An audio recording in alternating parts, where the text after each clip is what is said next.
Mr. Speaker, sir, I also would like to thank the two honourable ministers for their detailed ministerial statements. And the point made by Minister Lawrence Wong about not engaging in xenophobia is something that chimes with me. Sir, honourable members would know that there was a serious incident that was reported in the press yesterday that strikes at the very core of what we are as a nation. It was alleged that a Singapore woman of Indian descent was assaulted by a man who used racial slurs and kicked her for not wearing a mask. This and another racial incident comes in the wake of the community spread once again of COVID-19, this time attributable to a variant coming from the Indian subcontinent. The tension appears to be fanned by posts with false or misleading narratives in the social media and circulated through WhatsApp and other platforms. I seek the clarification from the Minister for Home Affairs for his assessment of the security situation arising from these racial incidents connected with the pandemic, and what steps will the government take to nip this in the bud to address this situation? Thank you. Minister Shan.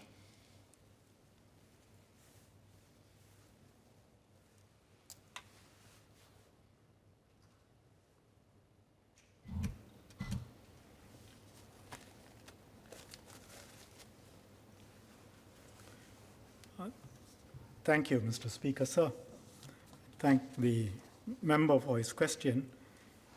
The facts we have are, as reported in the media, that last Friday, 7th of May, in the morning, a 55-year-old Indian lady was brisk walking towards Choa Chu Kang Stadium.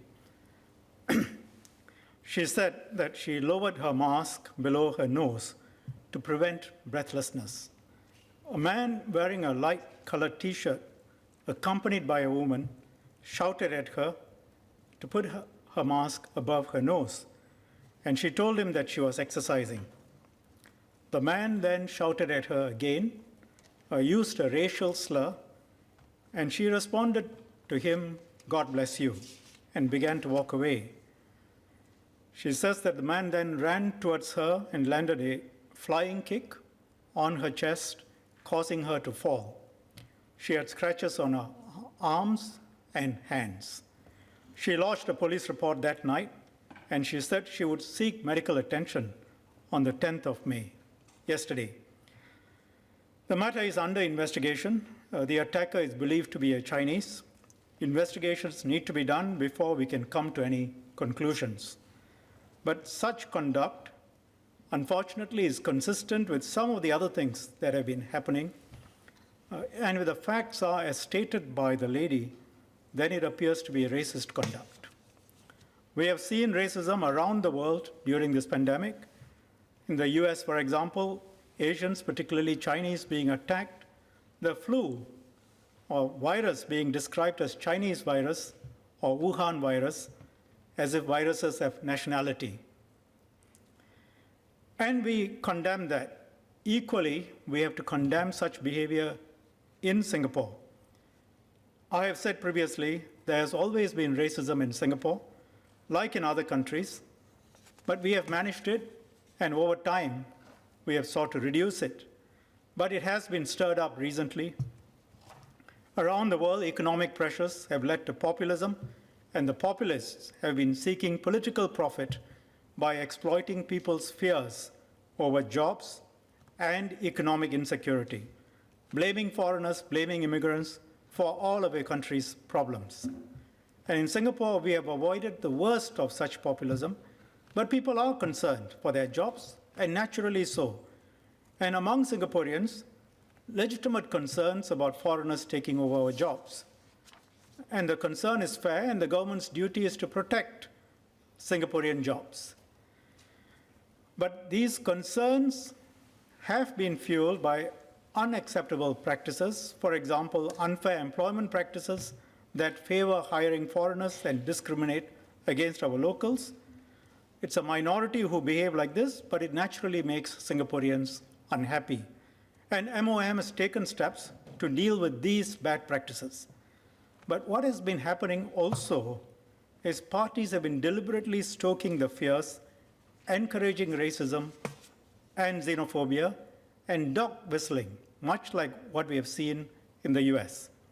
And that is dangerous and dangerous for Singapore because first it will be expat Indians. Then it will come to Singaporean Indians. And anyway, not everyone can distinguish between foreign-born Indians and Singaporean-born Indians.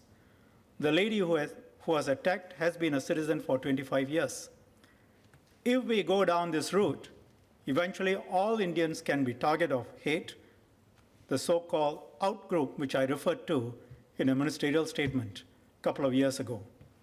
It is not the case now, far from it, but expression of overt racism is still there only amongst a minority in Singapore.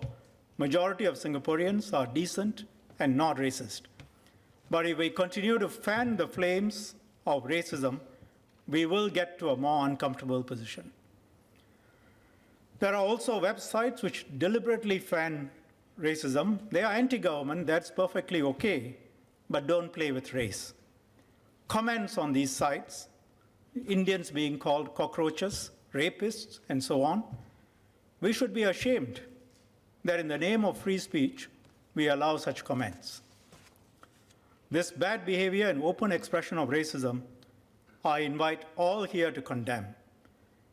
And when called out, we cannot seek to justify such racist behavior by saying, oh, it's because of government policies, or it's because of CICA, or that the Indians are behaving badly, or that we are entitled to be racist and xenophobic because of these things. Just ask whether racism and xenophobia can ever be justified on these grounds. There have been several canards about CICA promoted by a whispering campaign. If anyone here believes that CICA is a problem, put it up for a motion, debate it openly, and let's hear whether Singaporeans benefit or lose from it. I'm looking at you, Mr. Leong.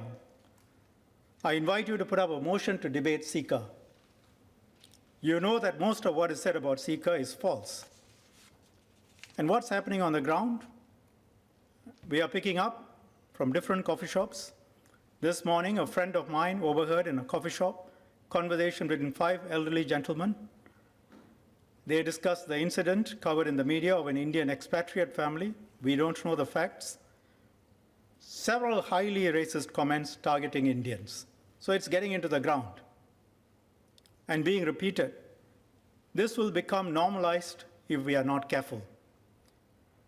I hope responsible opposition parties will take a stand on this, notwithstanding that many of these sites that promote xenophobia support you. Singapore is 725 square kilometers of rock. We have to make a living by being open to the world. We will fail if we allow racism and xenophobia to become prevalent. And it is contrary to everything that has made us successful and proud to be Singaporean. Thank you, sir.